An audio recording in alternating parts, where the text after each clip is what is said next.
Hi, this is PD at BurgZerg Arcade at BurgZergArcade.com, and today I wanted to do a quick review of the program I'm using to create my sprite sheets. So I'm going to go ahead and open it up. Here's the icon. The icon says TP Editor, but the actual program itself is called the TimelineFX Editor, and it's pretty simple to use. Actually, let's start off with going to the website. I'm just going to open up Google here. I already have the link up here. So it's rigsoft.co.uk, and they have a link here to buy now, download the trial. The trial is the exact same as the paid version, but it's been a while since I've had the trial version. I believe you can only export 4 actual sprites to your sprite sheet, so you can still actually go ahead and play around with the program, develop all of your sprite animations in the application. You're just going to be limited to what you can actually export until you're ready to actually buy. But anyway, there's tons of information on the website. They actually have forums. It's not very active, but there are some people that talk on it. One of the things you can come over is you can download more emitters. Now these are kind of particle effects, or sets of particle effects that are already done. And of course, you just go ahead and download. It'll download a file, which is an EFF file, and you just import that into your editor. And let's just scroll down a little bit. They have quite a few of them here. And there's more posted on the forums, and more importantly, there's actually some tutorials here on how to create more and actually how to use it. Now I'm not going to bother doing any tutorials for this program because it's pretty simple to use, at least for what I'm using it for, and they actually do have tutorials already on the website, and if you go to YouTube I'm sure you'll probably find more. But that's pretty much it for the website. Oh, if you notice, it is available for, let me just go here. It is available for Windows and Mac OS, and the price is £30. So you can go ahead and check the whole program out, and the chances are, if you like it, £30 isn't really going to be that big of an issue for you. So let's go ahead and shrink that down and take a look at the program itself. So here I am. I've opened up my TP editor, and then there's nothing listed here. So what you have to do is come over, and you can either open or import your libraries. I'm just going to import one. And here's all the ones that I've downloaded so far. And I'm just going to go ahead and just start opening some of them up. Let's just actually just do 1 or 2. So I'm just going to grab the auras and halos. And I can go through and say, specifically which ones I want and which ones I don't. If you're following along with my tutorials, this will look very familiar to the import settings for Unity. I'm just going to select them all. Hit OK. And you'll get the list here. Not too bad. And of course you can import more if you want. Now I'm doing this recording in 1080p simply because I think it would give a little bit better visualization of the actual particle systems. Normally I do 720p, and I just want a little bit more room. So I apologize in advance for the people that watch these videos on a mobile device, as they might be a little bit small and you won't be able to read everything.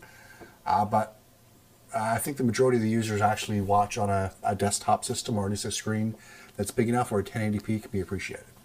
But anyway, let's just go ahead. Let's just click one of these. And here's the actual particle effect you'll get. These are actually all pre-made, and you'll notice there's these little drop downs here. And you can open it up and it'll show the little components that are part of it. This one just has the one. There's quite a few in each package. Well, not always, but for the most part there's quite a few. That actually looks pretty cool, and of course you can actually click on the screen to start it up somewhere else, and you can also drag it around on the screen, so you can kind of get an image of what would happen if this was moving in game as it was being animated. Let's look at the inward halo. Some of these are actually probably pretty cool for the portal effect we're looking for. Actually, I kind of like that one. But anyway, so when you're done, exactly how do you go about getting these out of your application here and into your game, or at least create the sprite sheet? There we go. Those are actually one of the effects I was looking for. So if you come over here and right click on the actual effect you want, and you just go over to the animation properties, I'll open up this tab here for you. And it'll start off with, there's a few options down here. One, you can drag to make this bigger or smaller. Just helps you see it a little bit better. Next we'll go to frame navigation, and this just shows all the different frames. You can look at them one by one. So this has 32 frames in it. And of course it tells you down here how many frames there are. You can actually reduce this.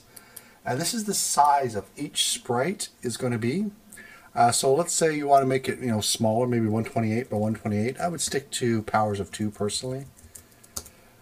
Let's do that. And you'll probably want to bring the size down a bit. This is where the zoom comes in handy. Actually, you really don't want it coming off the edge of your scene, because this black part you can make transparent.